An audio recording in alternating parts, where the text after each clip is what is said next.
5 hektar pacak soteng. Ini soteng sulit pula. Beginilah kondisi tanaman kates milik petani di Indralaya, Tanjung Baru, Kabupaten Ogan Ilir. Dengan perubahan cuaca yang terjadi dalam beberapa minggu ini membuat terganggunya tanaman kates yang sudah mengalami perkembangan pertumbuhan hingga berbunga. Suito, salah satu petani tanaman kates ini mengaku kalau tanaman kates ini perawatannya gampang-gampang susah. Kates tidak tahan dengan kondisi cuaca yang terlalu panas atau dalam kondisi yang kering.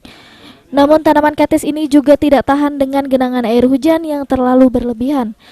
Seperti turun hujan dengan intensitas deras mengakibatkan genangan di tanaman kates yang sudah tumbuh, maka akan mengalami pembusukan akibat terendam air. Dengan kondisi perubahan cuaca yang terlalu signifikan ini, panas yang kering dan tiba-tiba hujan deras hingga menggenangi seluruh tanaman kates membuat pertumbuhan kates menjadi terhambat dan busuk. Suito mengaku, jika tidak dilakukan penanganan secara serius, ini diyakini dapat menghambat gagal panen. Hal ini tentu akan merugikan petani yang sudah menginvestasikan modal pembibitan.